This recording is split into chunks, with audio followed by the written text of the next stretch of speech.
bendiga, mis amados hermanos, este lunes 6 de septiembre del 2021, hermanos. Estamos prácticamente ya en la casi en la recta final de este año, hermanos. Un año muy interesante, muy tremendo.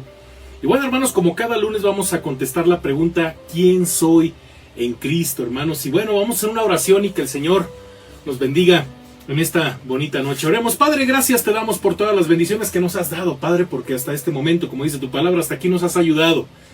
Bendice, mi Dios, este tiempo que tendremos para meditar en tu palabra. Queremos darte la honra y la gloria. Queremos ser edificados, mi Dios, contestando a la luz de tu palabra esta pregunta importante: ¿quién soy en Cristo? Que en todo tú seas glorificado y exaltado, Padre, y que mi vida solo sea un instrumento de gracia en tus manos, en el nombre de Jesús. Amén. Amén, mis amados hermanos. Y bueno, pues quiero invitarle que por favor prepare su Biblia allá en la primera carta a los Corintios, capítulo 3.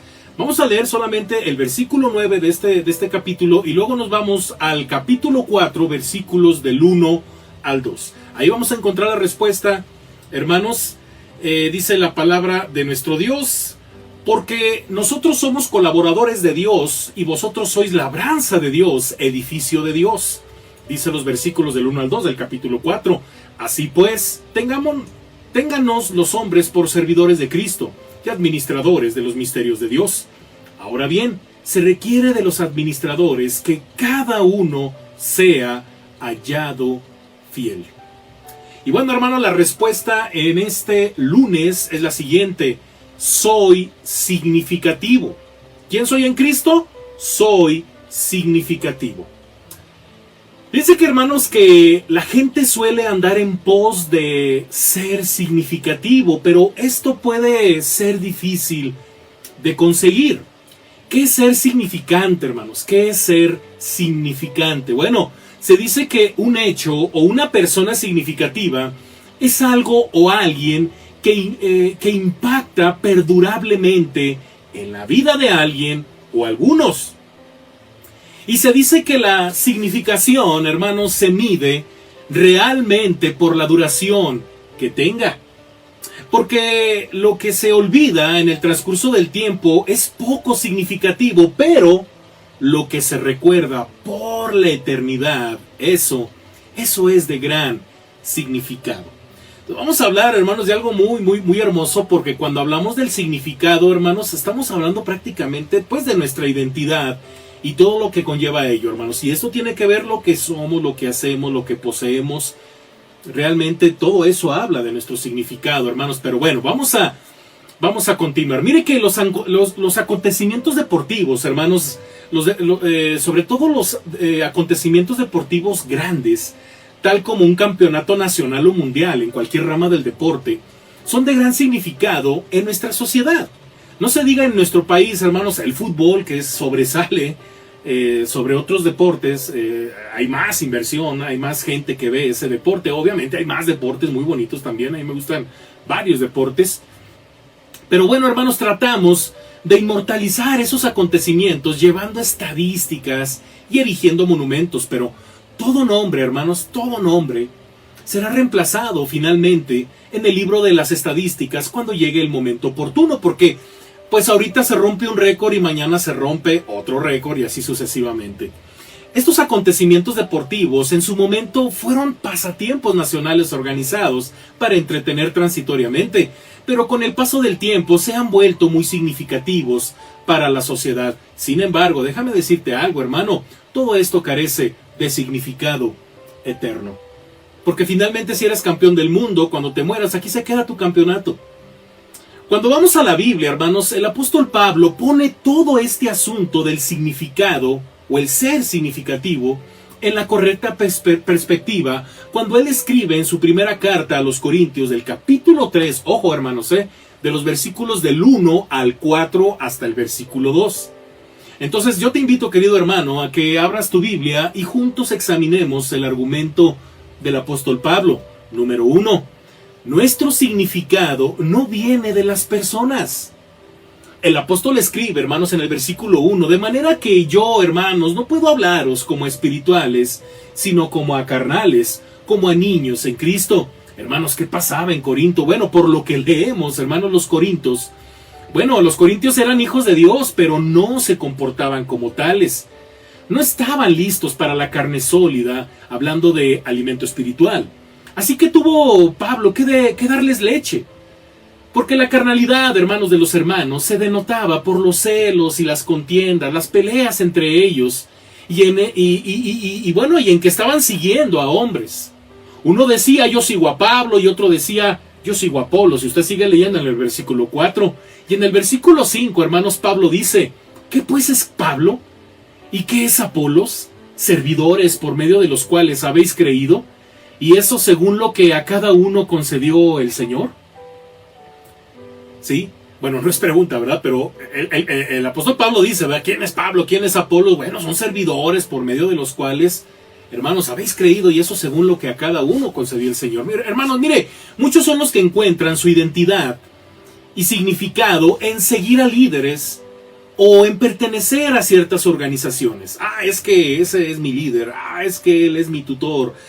Es que yo pertenezco a esta organización, y se sienten, ¿verdad? Con identidad o con significado. Pero en lugar, hermanos, muchos cristianos lo hacen así en lugar de encontrar ese significado en Cristo y ser parte de la familia de Dios. Mira, hermanos, Pablo había plantado, Apolos había regado, pero Dios, hermanos, causó el crecimiento. Eso lo leemos en la segunda carta a los Corintios, capítulo 3, versículo 6. Y bueno, hermanos, número 2, dice Pablo, nuestro significado no viene del esfuerzo propio. Considerando lo que Dios quiere realizar, hermanos, hoy por medio de la iglesia, ¿cuánto se realiza si las personas tratan de hacerlo todo por su propio esfuerzo? La respuesta es nada. ¿Y cuánto se realiza si esperamos que Dios lo haga todo? La respuesta siguiente sigue siendo nada. Dios obra, hermanos, por medio de la iglesia, y si nadie riega y nadie planta, pues nada crece. Y si Dios no está en la obra, nada crece, aunque los cristianos planten y rieguen pues en la obra, ¿verdad? Y bueno, hermanos, recordemos lo que dice Pablo en la primera carta a los Corintios, capítulo 3, versículos del 8 al 9. Y el que planta y el que riega son una misma cosa, aunque cada uno recibirá su recompensa conforme a su labor. Porque nosotros somos colaboradores de Dios, y vosotros sois labranza de Dios, edificio de Dios. Así es, mis amados hermanos. Y bueno, hermanos, además, fue por gracia, hermanos, fue por gracia de Dios que Él echó el cimiento, y nos advierte que tengamos cuidado de cómo construimos sobre ese cimiento, como lo leemos en la primera carta a los Corintios, capítulo 3, versículo 11. Porque nadie puede poner otro fundamento que el que está puesto, el cual es Jesucristo. Hermanos, si edificamos sobre otro cimiento, nuestra obra será examinada.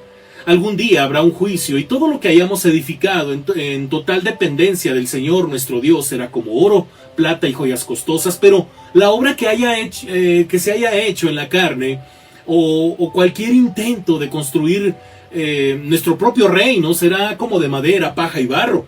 En primera carta a los Corintios 3, del 13 al 14 leemos, la obra de cada uno se hará manifiesta, porque el día la declarará, pues por el fuego será revelada, y la obra de cada uno, cual sea, el fuego la probará. Si permaneciere la obra de alguno que sobreedificó, recibirá recompensa. Solamente, hermanos, lo que sembramos actualmente en el reino de Dios durará por la eternidad. Número 3.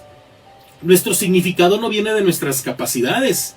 Luego el apóstol Pablo, hermano, nos recuerda que somos el templo de Dios. Su espíritu habita dentro de nosotros. No tenemos que dejarnos engañar. Como dice primera carta a los Corintios, capítulo 3, verso 18, nadie se engaña a sí mismo. Si alguno entre vosotros se cree sabio, dice, nadie se engaña a sí mismo. Si alguno entre vosotros se cree sabio, en este siglo, hágase ignorante para que llegue a ser sabio.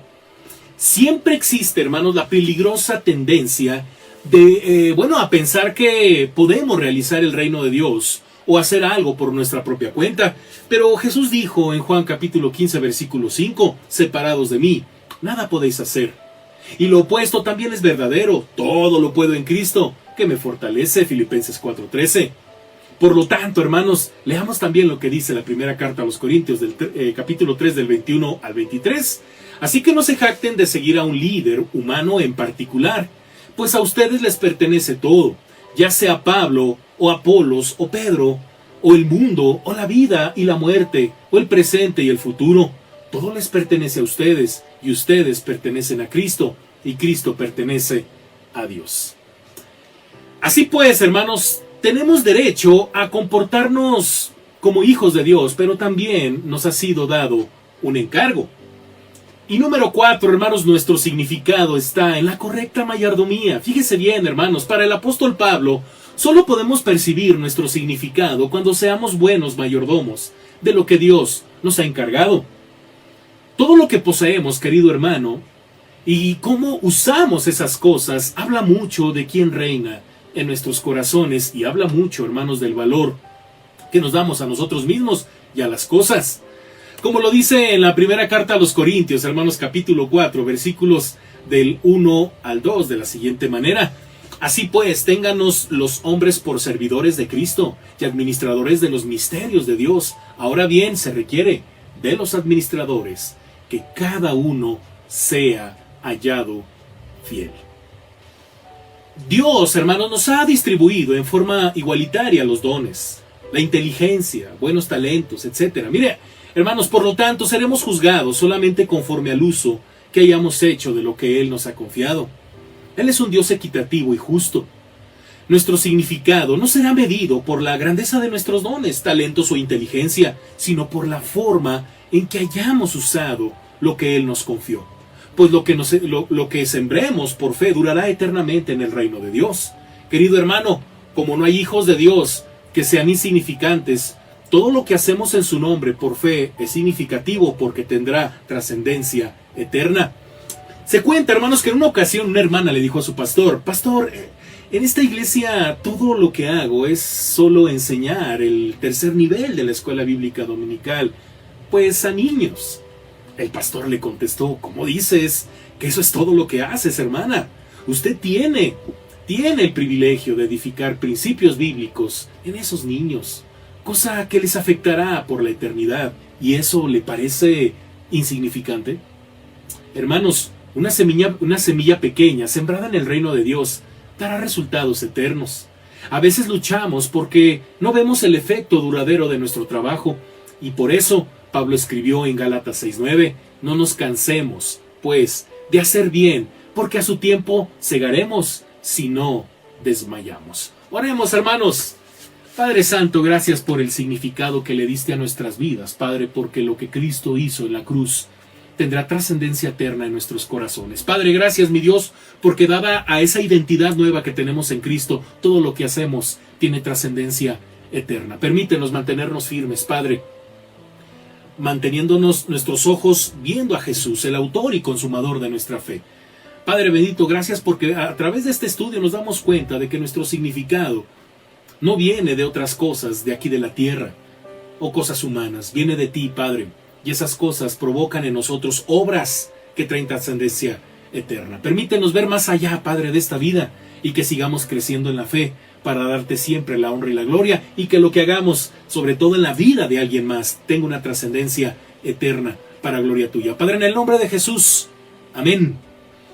Amén, mis queridos hermanos, Dios me les bendiga. Bueno, el día de mañana les espero al estudio de la carta a los Hebreos, hermanos. Estamos estudiando el capítulo 1, paso a pasito, hermanos. Estamos por ahí preparando el material para que también usted, si usted gusta, hermanos, lo puede bajar y puede estar coleccionando todos estos estudios que tenemos de la carta a los Hebreos. Entender, ¿verdad?, qué significa cada versículo, por qué el autor usó un pasaje del Antiguo Testamento para hablar de una cosa en el Nuevo Testamento. Parece que estamos hablando sobre la superioridad de nuestro Señor Jesucristo y su sacerdocio, y estamos ahorita todavía en el capítulo 1, hermanos. No se lo pierda el día de mañana a las 8 de la noche, y el día miércoles, hermanos, si no pasa otra cosa, si Dios nos lo permite, vamos a tener nuestro estudio de lo que creemos, hermanos. Seguimos en la doctrina de la mayordomía, hermanos. Que el Señor nos ayude y nos bendiga. Es un tema muy, muy, muy importante, muy interesante.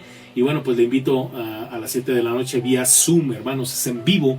Y también, hermanos, a las 8 de la noche, si Dios nos dice algo diferente, pero le espero, hermanos, porque es jueves evangelístico. A las 8 de la noche tenemos siempre un mensaje para predicar la palabra de nuestro Dios, el evangelio sobre todo, ¿verdad? Y el día viernes lo espero a las 6 de la tarde vía Facebook para que tengamos nuestro culto de oración unido, hermanos, y repetición a las 8 de la noche por YouTube.